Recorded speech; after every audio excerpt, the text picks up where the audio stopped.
감사합니다. 해마다 신학교 입학 시즌이 되면 신학교 지원자들이 꼭 치르는 시험이 있습니다. 성경고사입니다. 다른 과목이 아무리 성적이 좋아도 성경고사 성적이 나쁘면 입학에서 떨어지고 맙니다. 출제위원들은 이 정도면 참 쉽겠다 문제를 내는데 시험 치르는 사람들 입장에서는 대단히 어려워합니다. 그래서 항상 출제위원들에게 자기 눈높이에 맞추지 말고 입학생들 눈높이에 맞추라, 그렇게 지적을 하고 얘기를 합니다. 성경을 아는 사람과 모르는 사람은 큰 차이가 있습니다. 성경의 진리와 영적인 진리도 마찬가지입니다. 영적인 진리를 깨닫는 사람과 그렇지 못한 사람의 믿음 생활은 다르다고 하는 것입니다. 성화와 경건의 진리도 마찬가지입니다. 저는 지난 한 달 동안 이 성화의 진리를 가지고 설교했습니다. 예수 믿는 우리들이 어떻게 경건의 믿음을 이룰 수 있겠는가? 열심히 기도하고 경건의 훈련을 받고 영성을 다듬어도 그것이 무너지는 데는 단 1분도 걸리지 않는다 하는 말씀을 드렸습니다. 그럴 때마다 느끼는 충격은 지금까지 내가 믿었는데 내 믿음이 도대체 뭔가, 이런 절망감이 생긴다고 하는 것입니다. 그러나 이렇게 영적인 원리를 알고 나면 성화의 믿음도 어렵지 않다는 것을 알 수가 있습니다. 우리는 할 수가 없지만 나를 부르시고 예수 보혈로 씻으시고 자녀 삼아주신 하나님의 능력을 의지하고 예수를 바라볼 때 우리는 실패와 성공을 반복하면서 영성과 경건을 이룰 수가 있다고 하는 것입니다. 오늘은 성화 설교의 마지막 부분으로 욥기서를 가지고 설명할까 합니다. 욥은 동방의 의인이고 성결하고 그 모진 시련 속에서도 하나님께 범죄하지 않았던, 하나님을 향해서 원망하지 않았던 사람입니다. 욥기서 1장 21절의 말씀을 보면 내가 모태에서 알몸으로 나와 싸운즉 또한 알몸으로 돌아가올지라 주신 이도 여호와시요 거두신 부도 여호와시오니 여호와의 이름이 찬송을 받으실지로다, 이렇게 말씀을 했습니다. 그 많던 재산 다 없어지고 10명의 자녀가 한꺼번에 죽고 몸에는 악창이 나서 기왓장을 부셔서 그 기왓장으로 몸을 긁습니다. 그리고 아내는 하나님을 저주하라, 그렇게 말하면서 떠나버렸습니다. 이런 상태에서 이와 같은 고백을 했다는 것은 욥은 분명 경건한 사람입니다. 그러나 욥기서 전체를 읽어보신 분들은 느끼겠지만 욥기서 1장부터 31장까지 욥이 고백한 글을 가만히 읽어보면 그러면 아슬아슬한 느낌이 듭니다. 지나치게 자기의 순전함과 의로움을 주장하면서 열변을 토하면서 주장한 내용을 가만히 보면 이래도 되는 걸까라는 생각이 들 정도입니다. 욥은 고백하기를 어찌하여 내가 태어날 때 죽지 않았는가? 내게는 평온과 안일과 휴식도 없다. 불안만 있구나. 이렇게 말하면서 하나님을 향해서 겨냥하고 원망하듯이 말을 하고 있는 것입니다. 성경을 읽어보면 정말 욥은 의인이라 그랬고 하나님을 향해서 원망하지 않았다고 했는데 구절을 보면 욥은 자기 의를 주장하고 하나님을 원망하는 듯한 내용들이 꽉 차 있는 것을 볼 수가 있습니다. 그래서 우리는 넉넉한 마음으로 이해를 하면서 그처럼 믿음 좋은 욥도 깊은 상처와 시련 속에서 그럴 수밖에 없구나, 이렇게 말을 합니다. 그러면서 느끼기를 그런데 어떻게 욥을 그처럼 믿음을 지키는 보물처럼 말하는가, 이런 의심이 생긴다고 하는 것입니다. 그런데 중요한 것은 욥이 위대한 것은 과거에 큰 믿음을 체험했기 때문이 아닙니다.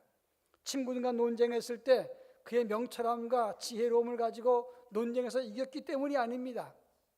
32장부터 37장까지는 엘리후와 이야기를 나누고 38장부터 41장까지는 하나님의 직접적인 책망을 들으면서 드디어 욥은 42장 마지막 장에 와서 자기의 의와 무지함에서 돌이켰을 때 그의 경건을 완성했다고 하는 것입니다. 그런 의미에서 경건과 성화라고 하는 것은 다 만들어진 상태를 말하는 게 아닙니다.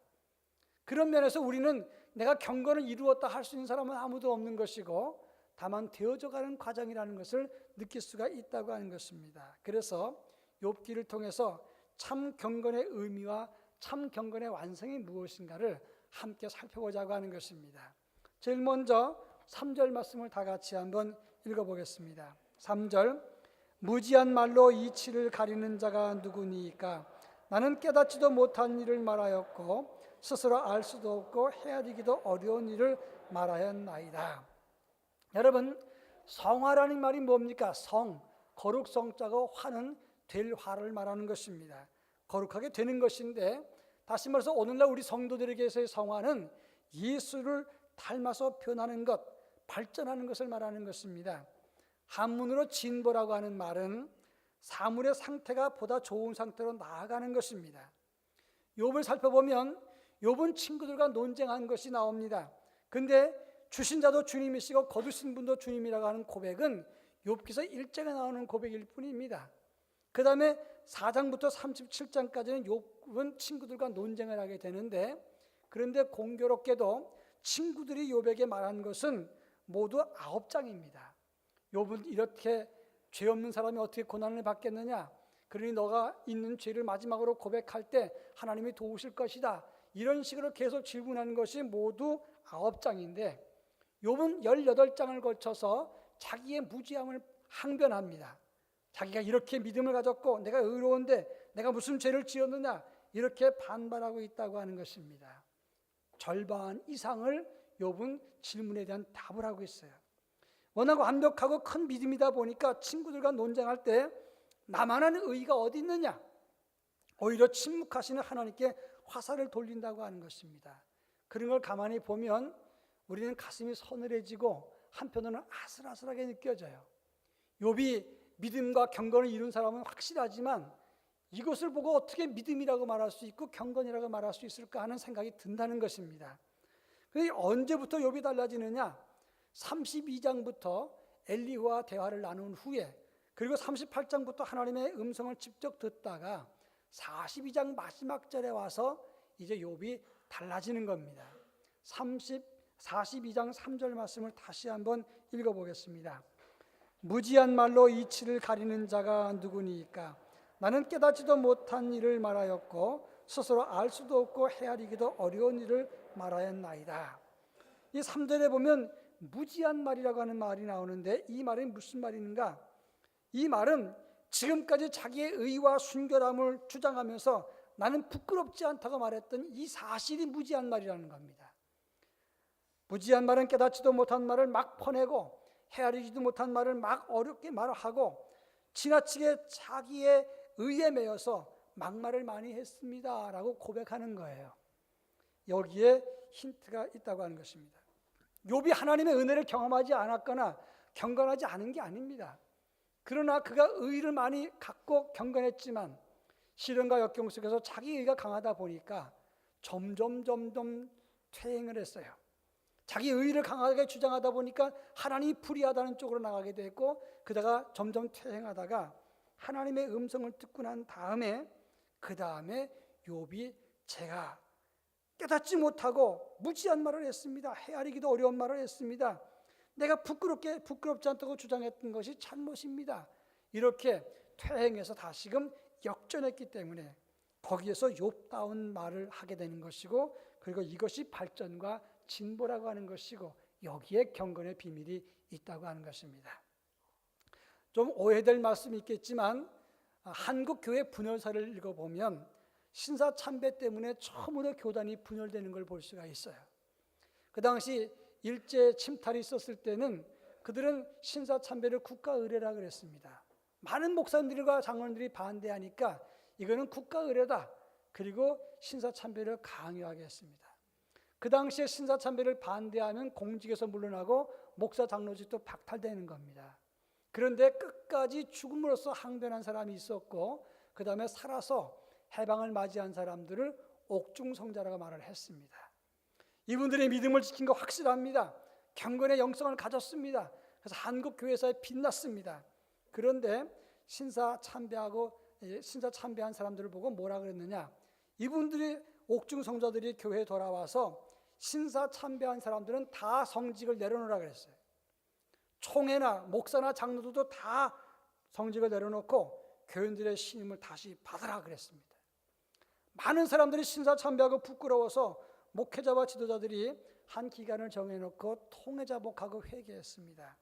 그런데 나중에 신사참배한 사람과 하지 않은 분과 갈등이 생겼을 때 신자 안 하신 분들은 저 참배자들은 교회에서 나가라 단죄했습니다. 결국은 교단이 분열되고 맙니다. 신자 참배 안 한 분들이 잘못됐다는 게 아닙니다. 근데 책임이 어디 있느냐? 신자 참배했던 사람이 훨씬 많았겠죠. 그러나 결국은 그 자기 의로움을 강조하다 상대방을 정죄하다 보니까 교회가 어렵게 되고 결국은 교회가 분열되고 말았다고 하는 것입니다. 지금 경건한 영성이 있었고 큰 체험이 있었어도 더 좋아져야만 경건의 영성을 이루는 것입니다. 반대로 지금 당장 실패하고 초라해도 단번에 의를 이룰 수는 없더라도 꾸준히 발전하면 성화와 경건을 이룰 수 있다고 하는 것입니다. 문제는 내가 어떤 체험을 가졌느냐, 지금 내가 어떤 영성을 가졌느냐, 이게 중요한 것이 아니라 내가 지금 진보하고 있느냐 아니면 퇴행하고 있느냐, 여기에 내 믿음의 잣대를 재보고 확인해야 된다는 것입니다. 디모데전서 4장 15절에 보면 이 모든 일에 전심전력하여 너의 성숙함을 모든 사람에게 나타내게 하라 그랬어요. 옛날 개역 성경에 보면 이 모든 일에 전심전력하여 너의 진보를 모든 사람에게 나타나게 하라 이렇게 번역을 했습니다. 진보, 성숙함이라고 말을 했단 말입니다. 제가 일본 여행 때 어떤 사건이 있었습니다. 여행 중에 있었는데 호텔에서 자고 아침밥을 먹으려고 나왔는데 미국인 한 사람이 아침 식사하려고 프린트물 같은 거 하나 갖다가 이 서빙하는 사람한테 자리를 부탁해서 자리를 잡았습니다. 이 유인물을 놓고 그다음에 일거리를 식탁에 놓고 난 다음에 음식을 가져다 간 사이에 일본인이지만 정신지체 아이였듯이 빈자리인 줄 알고 앉았어요. 그리고 선생님들도 앉았는데 그리고 선생님들은 아이들을 위해서 서빙하러 이제 음식을 가져다 간 사이에 이 미국인이 음식 갖고 돌아오니까 자기 자리에 누가 앉았단 말입니다. 그러니까 이 자리가 내 자리인데 왜 여기 앉았느냐? 아이들한테 아가씨들이 못 알아들으니까 서빙하는 사람 불러다가 막 소리를 들으면서 항의했습니다. 여긴 내 자리라고. 맞죠? 그래서 이제 아이 지체 장애 아이의 선생님들이 와서 사과도 하고 아이들은 무서워서 울었습니다. 그러고 난 다음에 자기도 분에 못 이겨서 옆에 있는 자리에 앉았습니다. 그걸 밥 먹다가 뭐가 또 화가 났는지 서빙한 사람 불러다가 또 이야기를 하고 또 자기 입장을 말합니다. 저는 옆에서 밥 먹다가 머리가 터지는 줄 알았어요. 제가 그때 그 아이 장애 아이를 이렇게 가서 안아주고 이게 뭐라 그러죠? 하트를 그려줬어요. 그리고 그 선생님이 고맙다 그러긴 했는데 제가 속으로 그러고 싶었어요. 야, 이 진상아, 너 말하는 거 다 맞아. 네 자리도 맞고 네 주장도 맞아. 근데 저 아이는 핸디캡이잖아.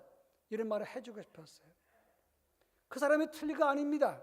문제는 자기 의가 너무 강하다고 말하다 보니까 약자를 보지 못했고 자기 입장에서 지나치게 주장하다가 진상짓을 했다고 하는 것입니다.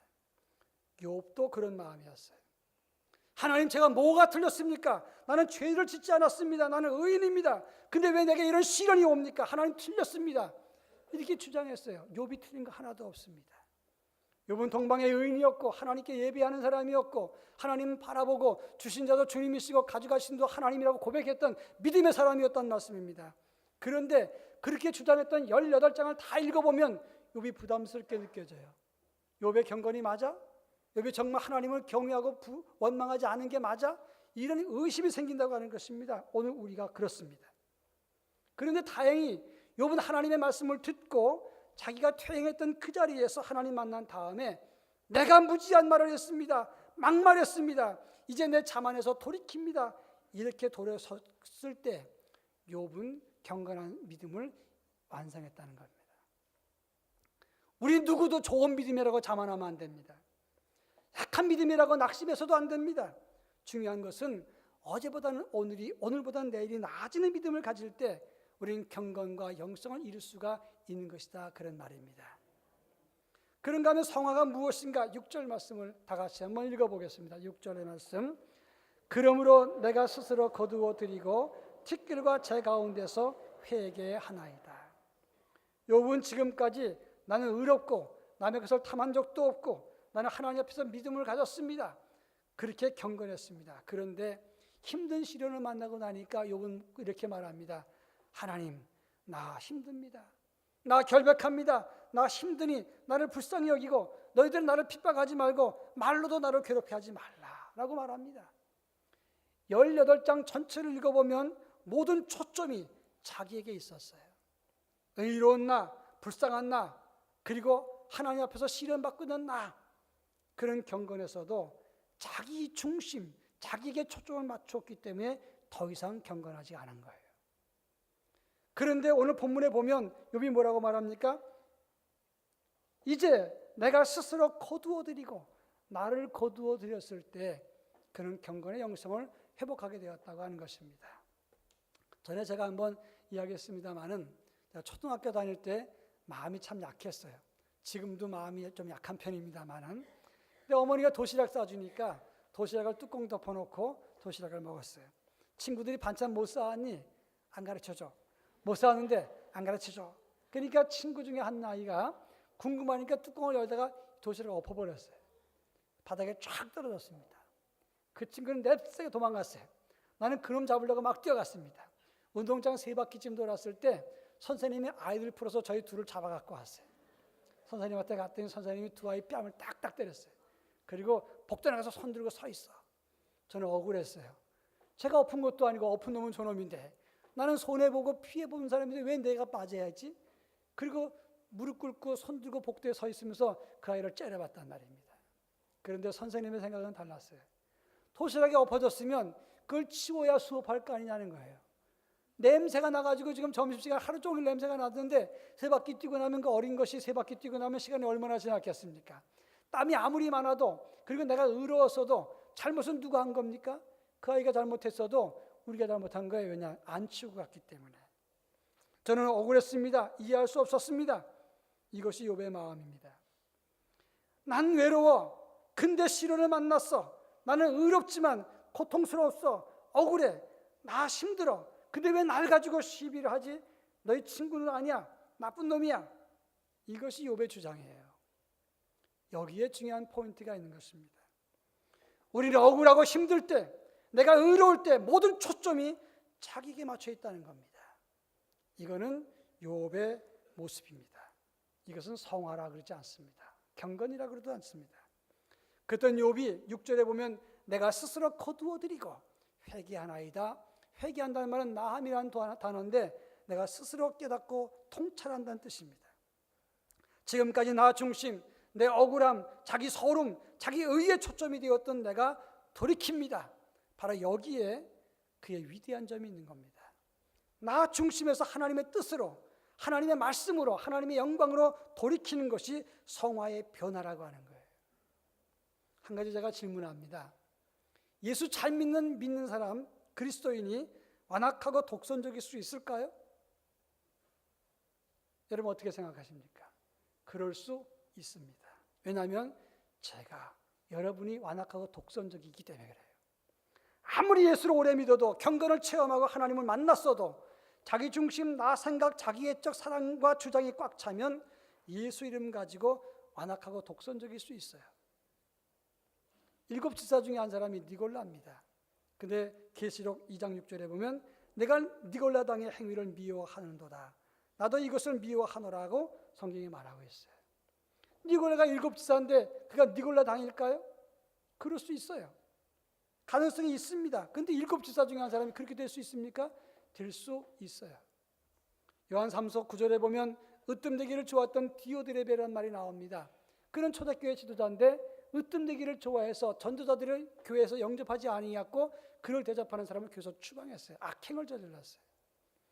요한복음 11장 50절에 보면 가야바, 대제사장 가야바는 한 사람이 백성을 위해서 죽어 온 민족이 망하지 않게 되는 것이 너희에게 유익한 줄을 생각지 아니하냐 그랬어요. 이 말 바꿔 말하면 예수 한 사람 죽여서 우리가 평안하자 그런 얘기입니다. 대제사장이 하나님의 아들을 죽여서 자기들이 평안하자 이럴 수 있는 겁니까? 그것이 종교인이지만 가능했어요. 왜냐? 예수를 믿고 종교를 가졌어도 초점이 자기에게 있으면 이룰 수 있다고 하는 것입니다. 우리의 신앙이 나 중심은 욥의 진상을 가질 수 있지만 우리의 신앙이 나를 벗어나서 하나님의 뜻을 보면 욥의 진화를 볼 수가 있는 겁니다. 미켈란젤로는 르네상스의 미술의 최고의 거장이었습니다. 그의 선생은 베르톨도라고 하는 사람이었어요.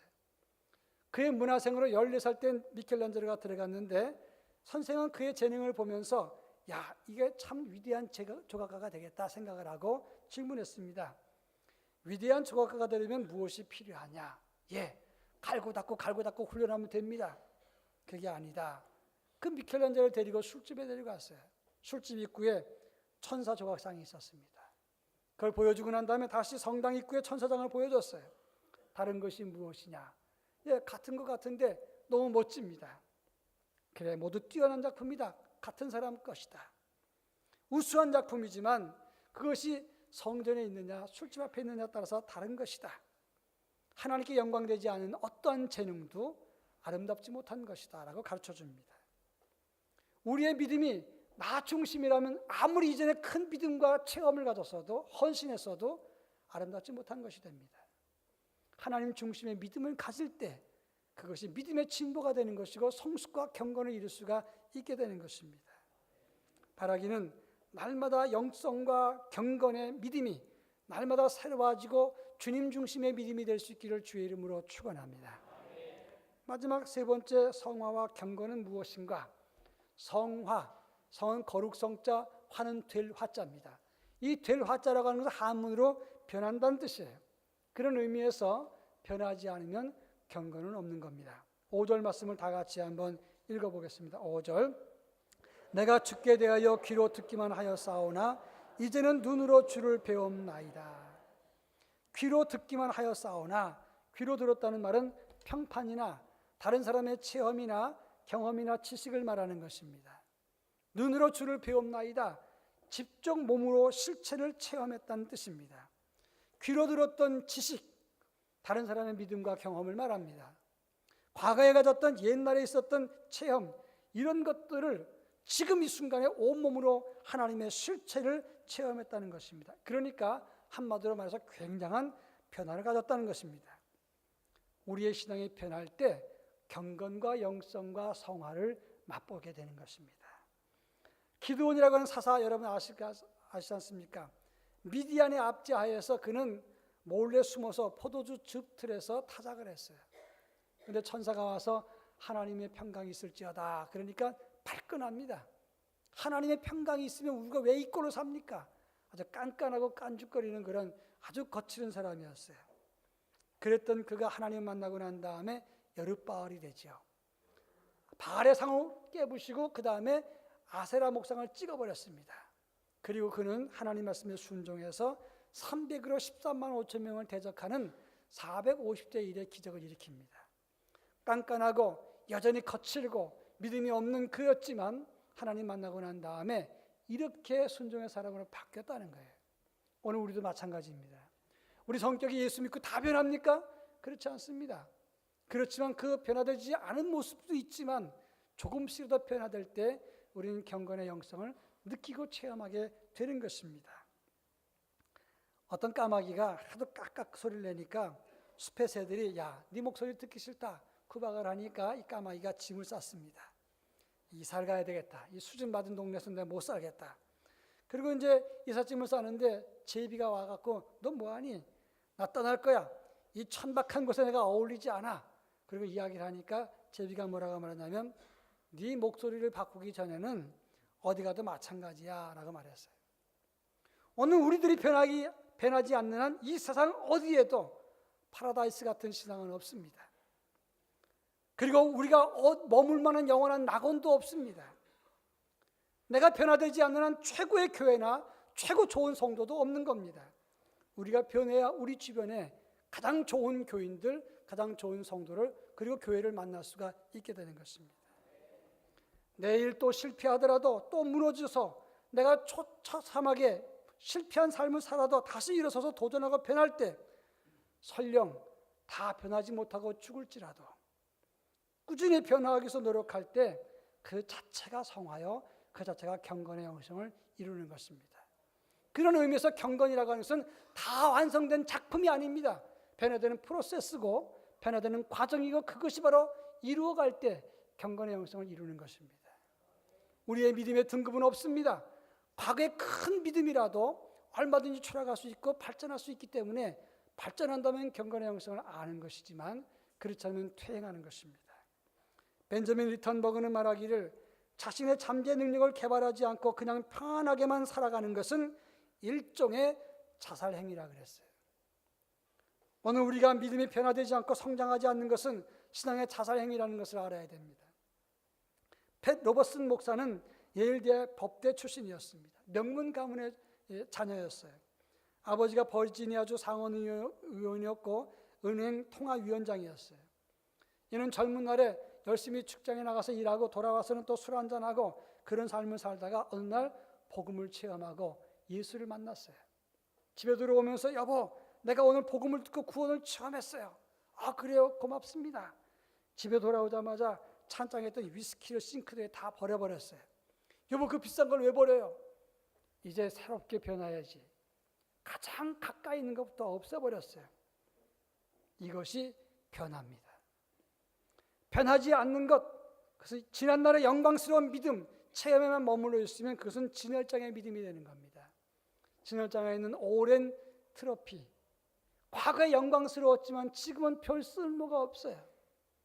우리의 믿음이 진열장의 믿음이 되시겠습니까? 아니면 하나님이 원하시는 조금이라도 변하는 발전된 믿음을 가지시겠습니까? 귀로만 듣고 옛날 일을 읊어대는 믿음이 아니라 지금 now here, 지금 여기에서부터 눈으로 주를 체험하는 믿음으로 변화되는 것, 이것이 경건의 영성이요 성화의 믿음이 되는 것입니다. 바라기는 오늘 우리의 믿음이 진보를 이루어서 하나님의 자랑과 기쁨이 되기를 주의 이름으로 축원합니다. 기도하겠습니다. 사랑 많으신 하나님 아버지, 욥은 믿음으로 위대한 사람이었지만 자기 의에 매였을 때 부담스러운 존재였습니다. 그러나 그가 다시금 돌이켰을 때 하나님 앞에 위대한 믿음의 사람으로 경건을 완성했던 것을 압니다. 오늘 저희들이 부담스러운 존재가 아니라 경건을 완성하는 믿음, 날마다 새롭게 조금이라도 변화되는 믿음, 예수를 바라보고 예수 중심의 믿음을 가지는 하나님의 거룩한 사람이 되도록 은혜를 더하여 주시옵소서. 예수님의 이름으로 기도합니다. 아멘.